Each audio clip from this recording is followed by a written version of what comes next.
Hello guys welcome to Throne Academy. நம்ம இன்னைக்கு இந்த லைவ் டெஸ்ட்ல மொத்த உள்நாட்டு உற்பத்தி மற்றும் அதன் வளர்ச்சி ஒரு அறிமுகம் என்ற 10th லெசன்ல இருந்து 50 கேள்விகள் பார்க்க போறோம். So guys ready ஆயிக்கங்க.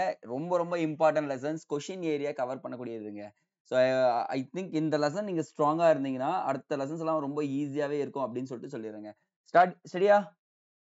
எல்லாம் ரெடியா? ஓகே, எல்லாம் வந்துட்டீங்கன்னா ஒரு தம்ஸ் அப் போட்டுருங்க பார்க்கலாம். கமான், ஸ்பீடா ஃபயர் மோட்ல இருக்கணும் இன்னைக்கு. No other options. ஏன்னா இந்த லெசன் நீங்க அடிச்சிட்டீங்கன்னா அடுத்த எல்லா லெசனும் செம்ம ஈஸியா இருக்கும்ன்றத நான் தெளிவா சொல்லிடுறேன். கொஸ்டினுக்கு ஏத்த மாதிரி ஆன்சர்ஸும் நீங்க பண்ணிடுவீங்கன்ற நம்பிக்கையோட முதல் கேள்வி, இந்த ஃபன்னோட போவாங்க இன்னைக்கு. மொத்த தேசிய உற்பத்தியில் இருந்து தேய்மானத்தை கழிக்கப்படும் போது பெறப்படும் நிகர மதிப்பு எது?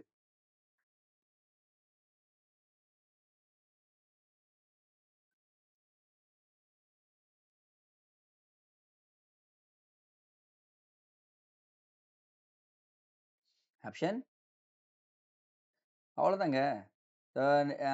ஈஸியா முடிச்சிடலாம் பாருங்க. NNP தான் கேட்டிருக்கோம். NNPனா என்னன்னு ஒண்ணும் இல்ல, GNP மைனஸ் தேய்மானம். முடிஞ்சா பாருங்க. அதான் கேட்டிருக்காங்க. இது டெஃபினிஷன் கேட்டிருக்குமா பாருங்க. அப்ப என்ன ஆன்சரு? பி தான் ஆன்சர். நிகர தேசிய உற்பத்தி அப்படின்னு சொல்லிட்டு முடிக்கிறாங்க. சூப்பர்ங்க. சோ பொறுத்துக்க. ஜிடிபி மதிப்பு முதன்மை துறை, 2ஆம் துறை, 3ஆம் துறை.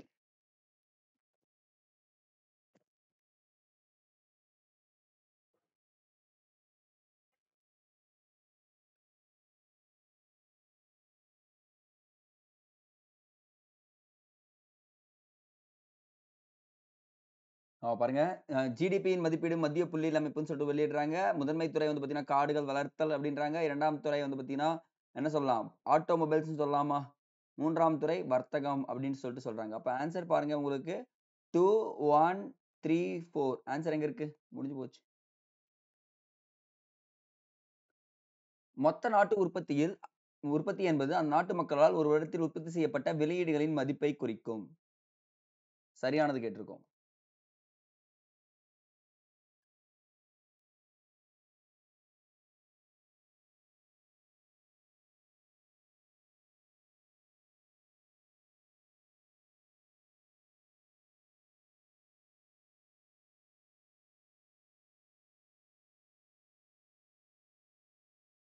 ம்.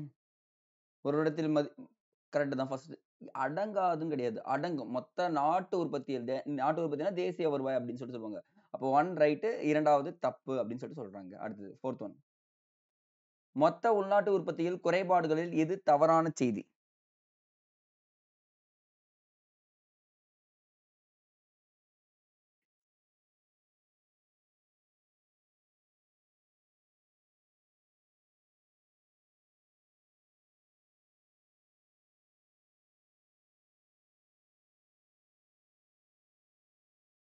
Super guys.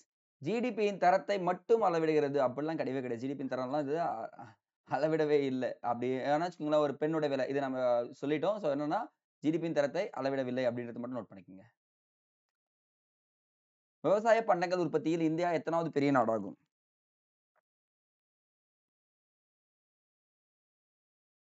எக்ஸலென்ட். இப்பலாம் நான் பார்த்து கடந்த ஒரு இந்த டெஸ்ட் சீரிஸ் ஆரம்பிச்சதுலருந்து என்ன நடக்குதுன்னா, நீங்க கொஸ்டின் படிச்ச உடனே ஆன்சர் போடுறீங்க.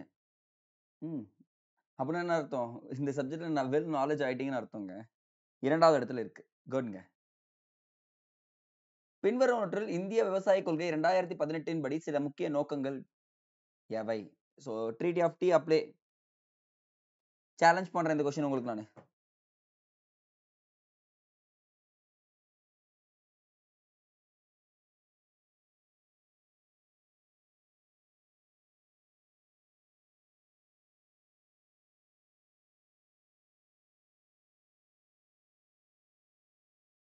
சோ ஒண்ணுல நீங்க இந்திய விவசாய கொள்கைன்னு சொல்லிட்டு கண்டிப்பா படிச்சாகணும். அது படிக்கிறப்போ என்ன கிடைக்கும்னு பார்த்தீங்கன்னா, first one, second one, third one right. ஆனா விவசாய பொருட்களின் ஏற்றுமதியை அதிகரித்தல் பத்தி சொல்ல மாட்டாங்க.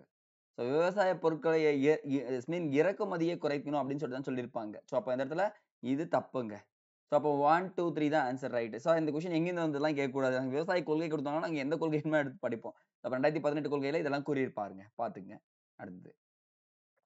நிகர நாட்டு உற்பத்தி எவ்வாறு குறிப்பிடப்படுகிறது? இது ஈஸியான கேள்வி.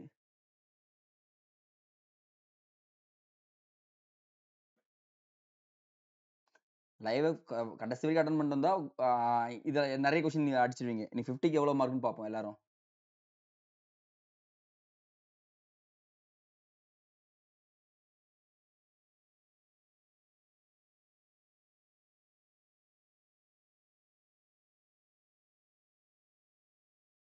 அவ்வளவுதான். பி தான் ஆன்சர். நிகர நாட்டு உற்பத்தி, மொத்த நாட்டு உற்பத்தி மைனஸ் தேய்மானம். தேய்மானத்தை கிடைச்சா என்ன கிடைச்சிரும்? நிகர நாட்டு உற்பத்தி கிடைச்சிரும் அப்படின்னு சொல்லியிருந்தோம். 8th one. கீழ்காணும் கூற்றுகளில் எது சரியானது?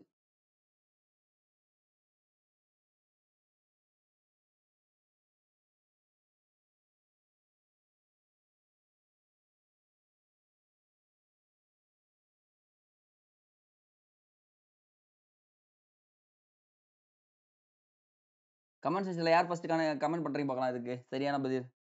எதுனா இது 2வது இடம் கிடையாது. எத்தனாவது இடம் சொல்லிட்டு கமெண்ட் பண்ணுங்க பார்க்கலாம் பார்த்தலாம். ஸ்பீடா.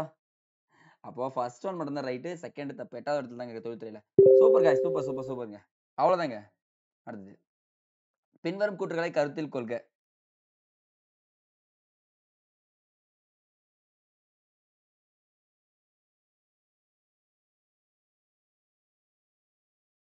ஆன்சர் பார்த்து போடுங்க गाइस.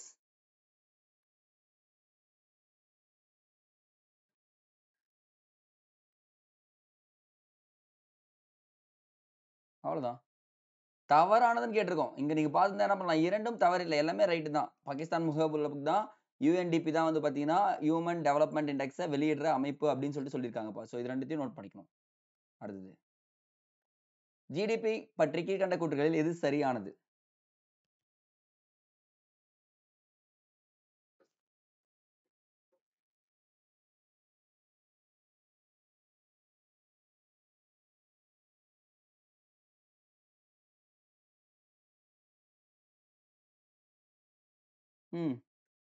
சந்தையில் விற்கப்படும், தயாரிக்கப்படும் தான் கிடையாதுங்க. விற்கப்படும் பண்டங்கள் மட்டுமே சேர்க்கப்படும். அடுத்து பாருங்க, இதுக்கு காற்று ஆரோக்கியமான வாழ்க்கை முக்கியத்துவமானது. எனினும் இதற்கு சந்தை மதிப்பு இல்லை. அப்படி இதுவும் கரெக்ட் தான். அப்ப 2 கூற்றுகளும் சரியானது அப்படின்னு சொல்லிட்டு சொல்றாங்க. சி தான் ஆன்சர் ரைட்டுங்க. அடுத்து ரொம்ப ஈஸியான கேள்வி தான் போட்டுருவீங்க. தவறான விடையை தேர்வு செய்.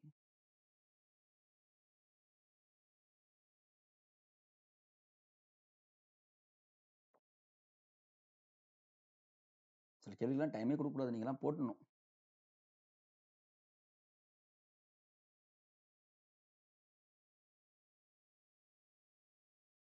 பிரமாதமான பதில். ப்ரொடக்ஷன் வரவே வராது. ப்ராடக்ட்னு வந்திருக்கணும். ஸோ அப்போ சி தான். அடுத்தது. ஒரு குறிப்பிட்ட காலத்தில் ஒரு நாட்டில் உற்பத்தி செய்யப்படுகின்ற அனைத்து பண்டங்கள் மற்றும் பணிகளின் அங்காடி மதிப்பு டேஷ் எனும் பதத்தால் குறிப்பிடலாம்.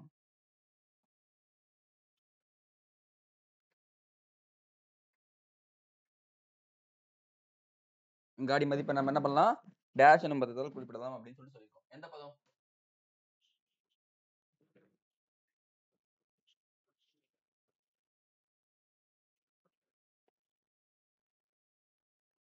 ஒரு குறிப்பிட்ட காலம்னா ஒரு ஆண்டில் அப்படின்றத ஞாபகம் வச்சுக்கனால மொத்த உள்நாட்டு உற்பத்தி அப்படின்னு சொல்லிட்டு வந்துருங்க. அடுத்தது. கீழ்காணும் கூற்றுகளில் சரியானது எது?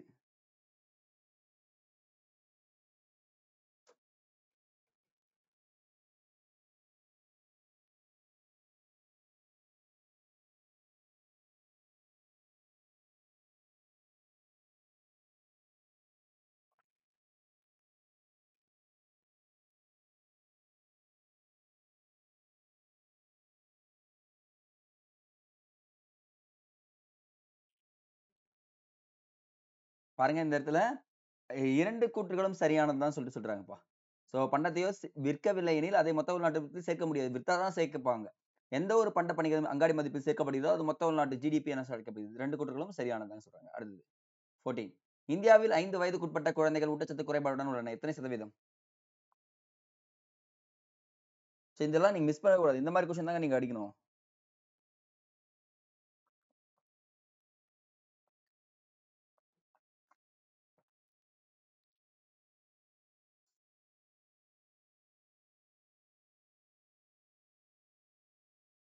கமான் 44% அப்படின்னு சொல்லிட்டு சொல்றாங்க. அடுத்தது. நிகர நாட்டு உற்பத்தி நிகர உள்நாட்டு உற்பத்தி எவ்வாறு குறிப்பிடப்படுகிறது?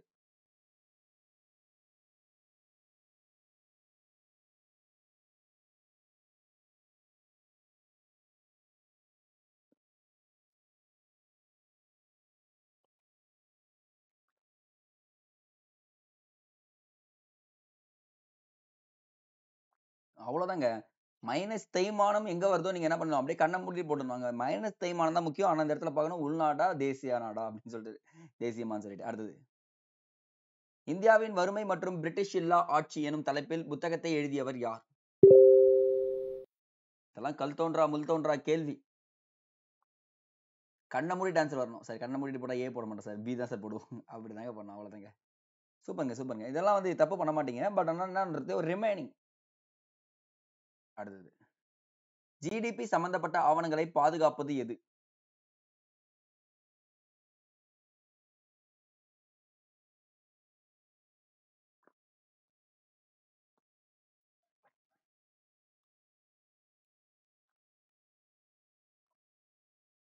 அவ்வளோதான். மத்திய புள்ளியியல் அமைப்பு அப்படின்னு சொல்லிட்டு சொல்லுவாங்க. ஸோ நோட் பண்ணி வைங்க. இதுவும் ரொம்ப ரொம்ப இம்பார்ட்டன்ட்ங்க. கீழ்கண்டவற்றுள் எது மொத்த உள்நாட்டு உற்பத்தியை சாரும்?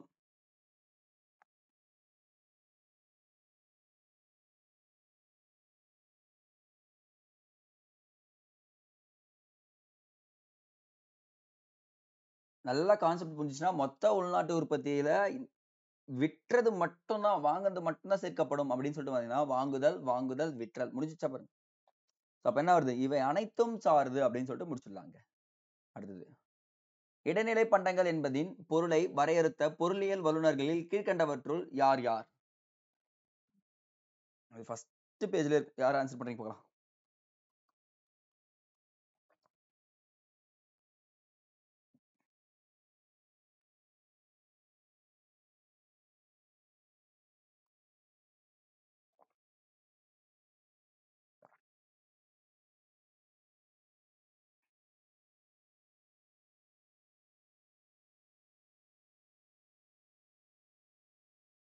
ஒன் அண்ட் டூ தான் இருக்கு. தேர்ட் ஒன் எலிமினேஷன்ங்க. அப்போ டைலர் கோவானும், அலெக்ஸ் டாபராக் அப்படின்றவரும் தான் பார்த்து சொல்லியிருக்காருங்க. ஒரு கோப்பை தேநீர் வாங்கும்போது கீழ்க்கண்டவற்றுள் எதன் மதிப்பு உள்நாட்டு உற்பத்தியில் அடங்காது?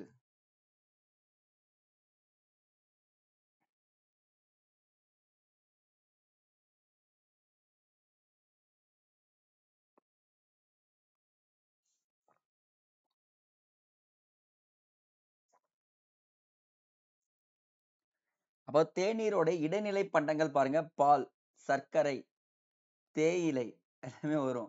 சரிங்களா? அப்ப பாத்திரங்கள் இதுல வந்து பார்த்தீங்கன்னா, இடைநிலை பண்டங்கள் கிடையாதுங்க.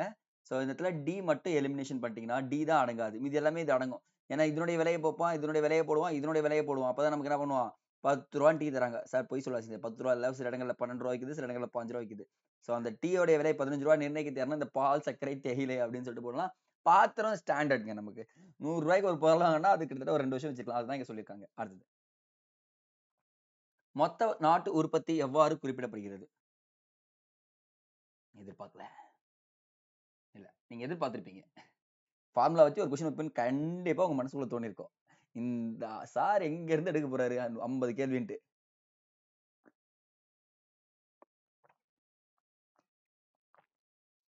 வளச்சு, வளச்சு புக்ல இருந்தாங்க எடுத்திருக்கேன்.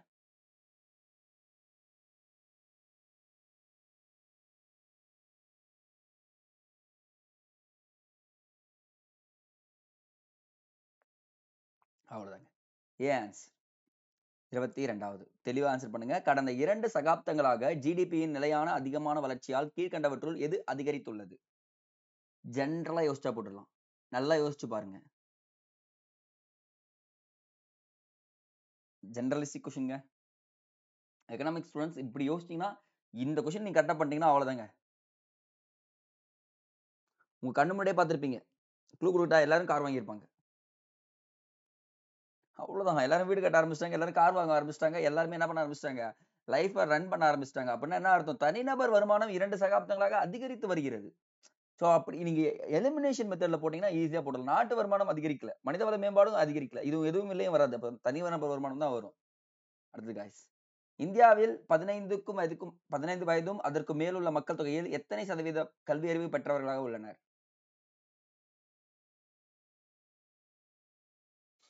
இது ஒரு இம்பார்ட்டன்ட் கொஸ்டின் தான். கண்டிப்பா மிஸ் பண்ணக்கூடாது.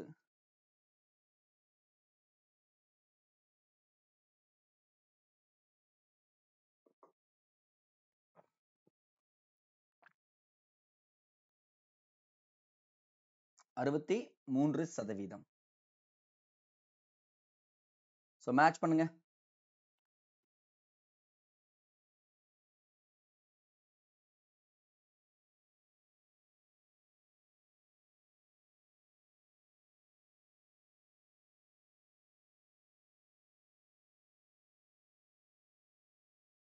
ஈஸியா போட்டுடலாம். ஆல்ரெடி இது நம்ம சொல்லிட்டோம்.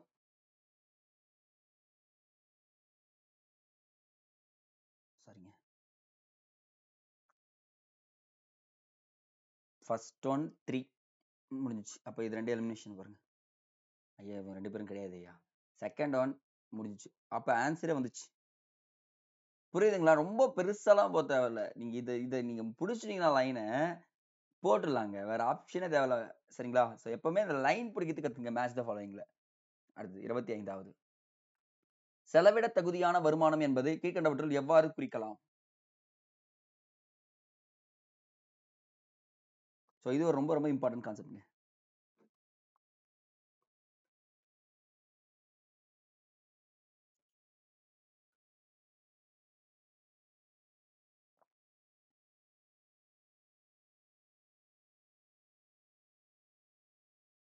தனிப்பட்ட வருமானம் மைனஸ் நேர்முக வரி. அடுத்தது 26வது. இந்திய பொருளாதாரம் பரவலாக 3 துறைகளாக பிரிக்கப்பட்டுள்ளது. அவற்றுள் தவறானது எது? இது வந்து தப்பு பண்ணவே கூடாது நீங்க.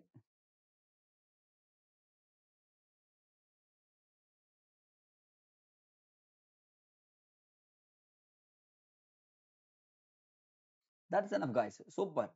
நிர்வாகத்துறை வந்து சேர்க்க மாட்டாங்க. விவசாயத்துறை, தொழில்துறை, 2ஆம் தொழில்துறை, வணிகத் துறை, 3ஆம் நிலைத்துறைன்னு சொல்லிட்டு சொல்றாங்க. அடுத்து 27வது. மொத்த மதிப்பு கூடுதல் எவ்வாறு குறிப்பிடப்படுகிறது?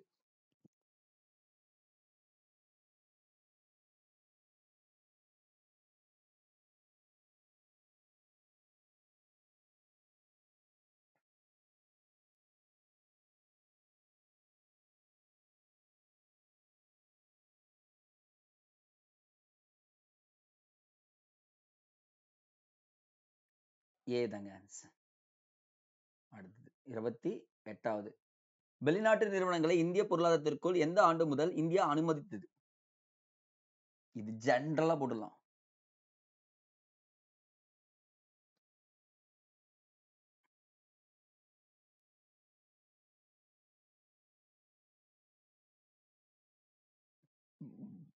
Sorry excuse me. ஏ ஆன்சருங்க. எல்பிஜி லிபரலைசேஷன், பிரைவேடைசேஷன், குளோபலைசேஷன் கொண்டு வந்த பாத்தீங்களா?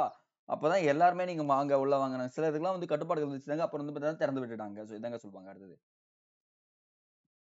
இந்த இடத்துல சின்னதா மாத்தீங்க. யுஎன்டிபியில் வெளியிடப்பட்ட மனித வளர்ச்சி குறியீட்டில் இந்தியா எத்தனை அடுத்து இருக்கு? அந்த இயரை வச்சு புக்ல இருக்க இயரை வச்சு சொல்லுங்க.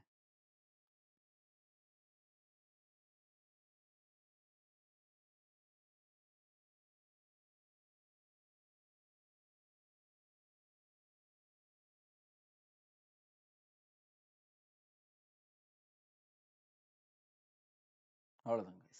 130வது இடத்துல இருக்குன்னு சொல்லிட்டு சொல்றாங்க. அடுத்து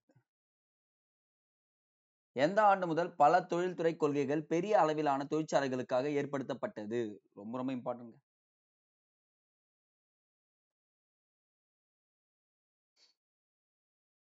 யார் ஆன்சர் பண்ணி பார்க்கலாம்? இந்த ஆன்சர் எனக்கும் தெரியும், உங்களுக்கும் தெரியும்.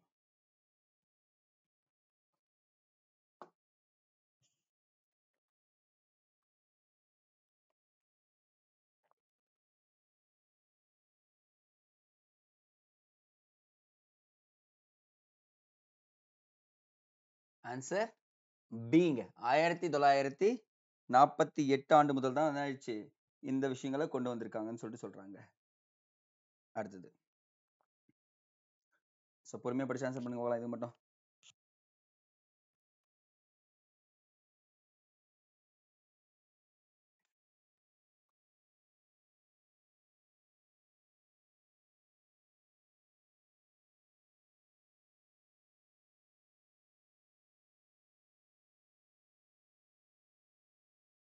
ஈஸி. 5வது ஜிடிபியில் நம்ம எத்தனாவது இடத்துல இருக்குன்னு சொல்லிட்டு சொல்றாங்க. அவங்க அப்பவே கணிச்சிட்டாங்க 5வது இடத்துக்கு வந்துருவோம்னு சொல்லிட்டு. அப்ப 5வது இடத்துக்கு வந்துட்டோம். அடுத்தது 34. 2வது பொறுத்துக்க. இருக்கிறதுலயே எனக்கு தெரிஞ்சு ஈஸியான கேள்வி. பட் நீங்க தப்பு பண்ண மாட்டீங்க. ஸ்பீடா ஆன்சர் பண்ணணும்.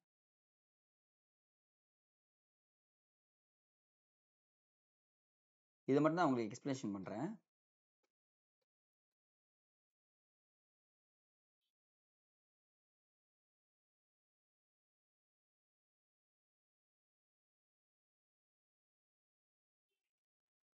மொத்த உள்நாட்டு உற்பத்தி அப்படின்னு சொல்றப்ப நமக்கு என்ன வருதுன்னா ஜிடிபி வருதா பாருங்க. நிகர நாட்டு உற்பத்தி அப்படின்னு சொல்றப்ப நமக்கு என்ன வருதுன்னா என்என்பி வருதா பாருங்க. மொத்த நாட்டு உற்பத்தி ஜிஎன்பி வருதா பாருங்க. அடுத்து பாருங்க நிகர உள்நாட்டு உற்பத்தி என்டிபி வருதா பாருங்க. அப்ப ஆன்சர் வந்துச்சா பாருங்க. 2 3 4 1 ஆன்சர். ஏ போடுங்க எல்லாமே மார்க்குங்க. 33வது. கீழ்காணும் கூற்றுகளில் எது சரியானது?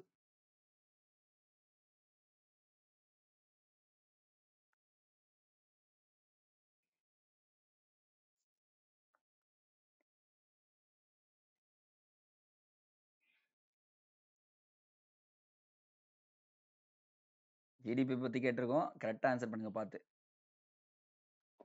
யோசிச்சு பாருங்க. கலிபோர்னியாவில் உற்பத்தி செய்யப்பட்ட ஆப்பிள் ஜிடிபில சேர்க்கப்படுமா? கிடையாது. அது ஜிஎன்பில சேர்க்கப்படும். ஓகேங்களா? அப்ப என்னது ஆன்சர்? ஏ தான் ஆன்சர் சரி. ஓகேங்களா? அடுத்தது 34. ஜிடிபியின் நவீன கருத்தை முதலில் யாரால் உருவாக்கப்பட்டது?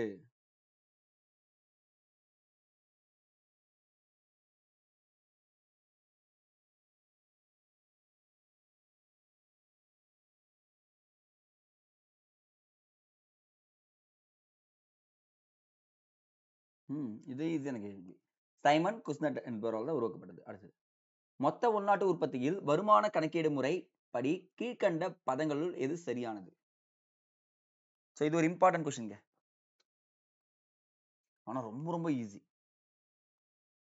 வருமான கணக்கீடு முறை அப்படின்னு சொல்லிட்டு கேட்டாங்கன்னா இதுதான் நீங்க போடணும்.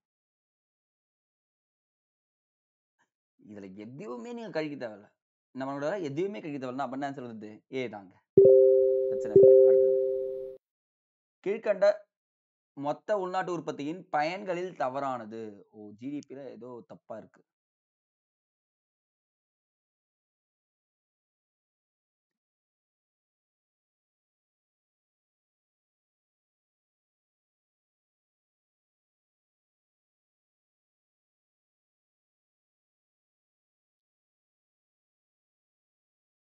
அவ்வளவுதான். தனியார் துறையை பற்றி அறிந்து கொள்ள பயன்படலைங்க. பப்ளிக் செக்டார்னு சொல்லுவோம் தெரியுங்களா? அதை பத்தி தான் அதிகமா தெரிஞ்சு கொள்ள பயன்படுகிறது அப்படின்னு சொல்லிட்டு சொல்றாங்க. சோ இதுதான் ஆன்சர். அடுத்தது. 2ஆம் நிலைத்துறை என்று அழைக்கப்படும் தொழில்துறை அல்லாதது எது?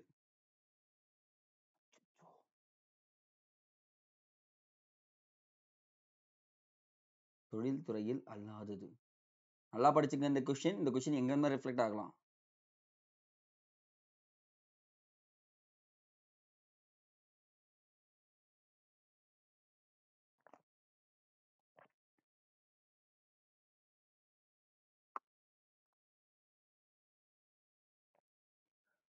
சுரங்கங்கள் வந்தால் எலிமினேஷன் பண்ணணும். இதெல்லாம் வருது. கடல் கால்நடை பண்ணைகள், சுரங்கங்கள் போன்ற தொழில்கள் வந்து பார்த்தீங்கன்னா பிரைமரி செக்டர்னு சொல்லக்கூடிய முதல் நிலை தொழில வருதா பாருங்க.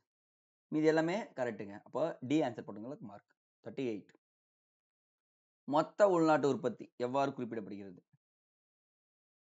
நான் எதிர்பார்த்தேன் சார் இந்த கேள்வி வைப்பீங்கன்னு சொல்லிட்டு. இந்த கேள்வி வைப்பேன்னு எல்லாருக்குமே தெரியும். பட் நீங்களும் அடிச்சிருவீங்கன்னு எனக்கு தெரியும்.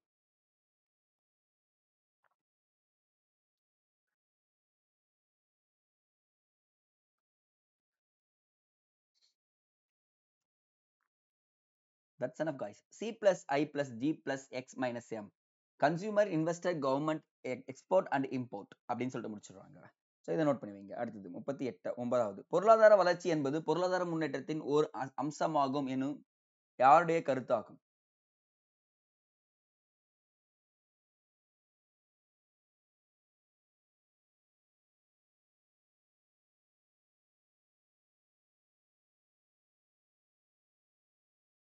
அமர்த்தியா சென்னுடைய கருத்து தான் இதுன்னு சொல்லிட்டு சொல்றாங்க. அடுத்தது 40வது. பொருளாதாரத்தில் உண்மையான முன்னேற்றத்தை அளப்பதற்கு எது முக்கியமாக கருதப்படுகிறது?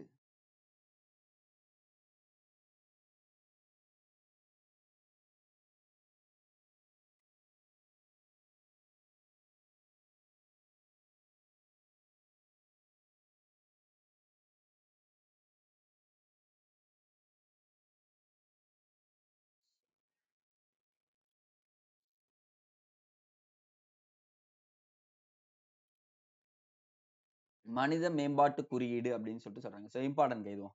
41. இந்தியாவில் தனிநபர் வருமானம் பற்றி முதலில் கணக்கீடு செய்தவர் யார்? ஸோ இவர் தான் வந்து பார்த்தீங்கன்னா, தேசிய வருவாய்ன்னு ஒண்ணு இருக்குங்க. அதுவும் இவர் தான் பண்ணியிருப்பாரு. இங்க நோட் பண்ணிக்கங்க.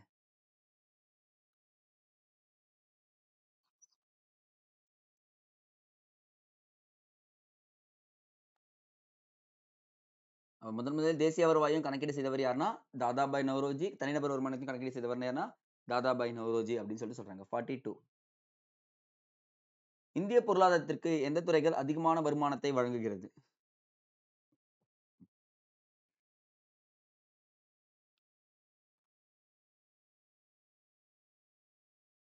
கடைசியா குட்டி ஸ்டோரி கேட்கறதுக்கு ரெடியா எல்லாரும்? ஒரு குட்டி ஸ்டோரி சொல்லிடலாமா இன்னைக்கு? ரொம்ப நாள் ஆச்சுங்க சொல்லி. சார் அப்படிலாம் கேட்க மாட்டோம் சார். டைம் ஆயிடுச்சு எங்களுக்கு. நாங்க கிளம்பணும் அப்படின்றீங்கன்னா, சொல்றது என் கடமை. அப்ப இந்த இதுல பாத்தீங்கன்னா சிங்க. 3ஆம் நிலைத்துறை. கண்டிப்பா இன்னைக்கு ஒரு குட்டி ஸ்டோரி இருக்குங்க. ஃபாலோ பண்ணிட்டே வாங்க. அப்போ அதிக வருமானத்தை தரக்கூடிய துறை சேவைத் துறைன்னு சொல்லுவாங்க. 3ஆம் நிலைத்துறைன்னு சொல்லுவாங்க. அடுத்தது 2010, 2011ஆம் ஆண்டில் இந்தியாவின் மொத்த தேசிய உற்பத்தியில் 2004, 2005 விலைப்படி வேளாண் சார் மற்றும் வேளாண்மை துறையின் பங்களிப்பானது.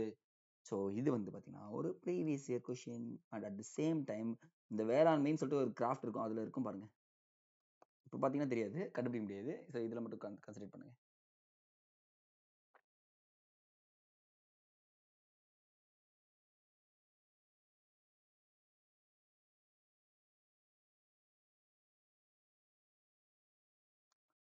ஆன்சர் 14.4. டி போட்டவங்க எல்லாருக்குமே மார்க். அடுத்தது expansion of NIC. So time தரேன்.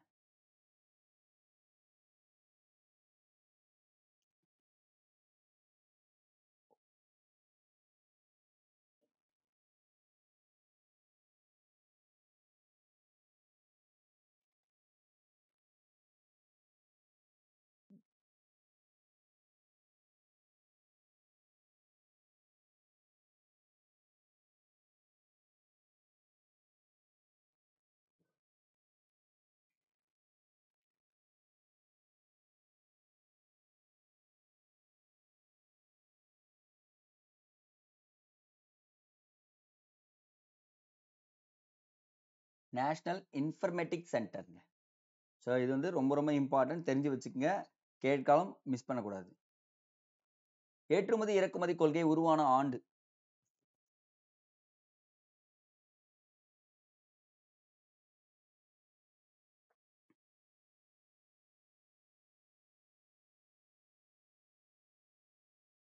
ஆன்சர் 1885ங்க. இதெல்லாம் டைரக்ட் கொஸ்டின்ஸ்ங்க. பட் ஆனா இதெல்லாம் ரொம்ப ரொம்ப இம்பார்ட்டன்ட். சரியான கூற்றை தேர்ந்தெடு. Treaty of the apply. என்னவோ பண்ணி வச்சுக்கிறாரு இந்த மனுஷன்.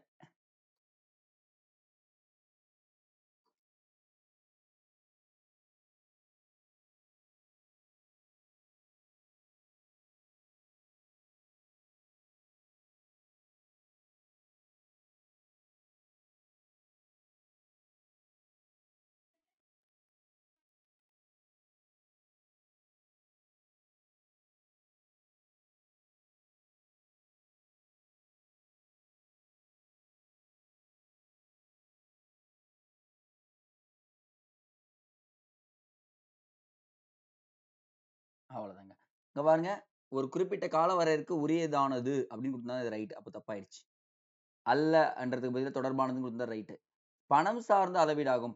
மதிப்புன்றது இந்த இடத்துல என்ன குறிக்கும்? பணத்தை குறிக்கும். அப்போ ஏபிசி மூன்றுமே தவறானது அப்படின்னு சொல்லிட்டு சொல்றாங்க. ஸோ நோட் பண்ணி வைங்க guys. அடுத்தது 47வது. தேசிய உற்பத்தி கொள்கையின் நோக்கங்கள்.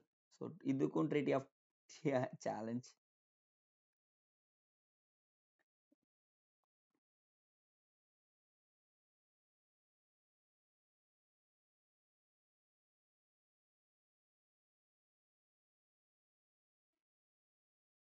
படிச்சீங்கனாலே ஆன்சர் பண்ணிடலாம்.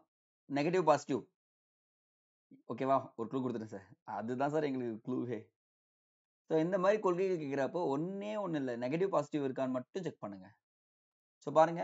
கூடுதல் பணிகளை உருவாக்குதல் கரெக்ட். உற்பத்தி துறையின் பங்கினை அதிகரித்தல் கரெக்ட். குறைத்தல் எங்கேயும் இல்ல. அதே மாதிரி தொழில்நுட்பங்களை அதிகரித்தல் கரெக்ட். உற்பத்தி துறை உலகளாவிய போட்டினை உருவாக்குதல் கரெக்ட். அப்ப என்ன வருது ஆன்சர்? டி வருதா பாருங்க. ஸோ இந்த சார் நமக்கு ஒரு டஃப்பான கொஸ்டின் வருது. அது நம்ம படிக்கலன்ற விஷயம் தான் டஃப் ஆகும். அப்ப அந்த கொஸ்டின் எப்படி சார் எலிமினேஷன் பண்றதுன்னா, டைரக்ட்டா பாசிட்டிவ், நெகட்டிவ் அப்ரோச் பண்ணுங்க. எக்கனாமிக்ஸ பொறுத்தவரைக்கும்.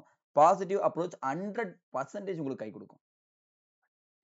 48 சரியான விடையை தேர்வு செய். இந்த கேள்விக்கு நீங்க தப்பு பண்ண மாட்டீங்க.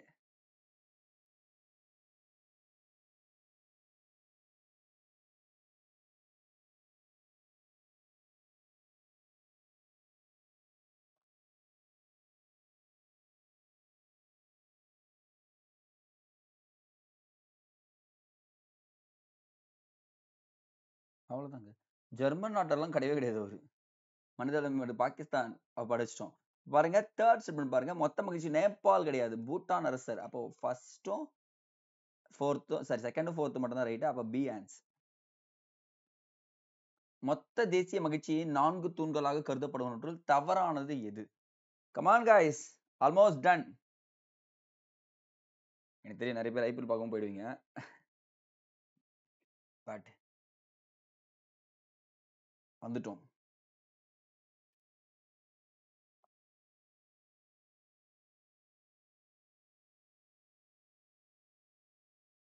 அவ்வளவுதான். நிலையான ஆட்சின்றது தவறா பாருங்க. மீதி எல்லாமே சரியா இருக்குங்க. அடுத்து last but not least guys come on. படிச்ச நீங்களே ஆன்சர் பண்ணுங்க பாக்கலாம்.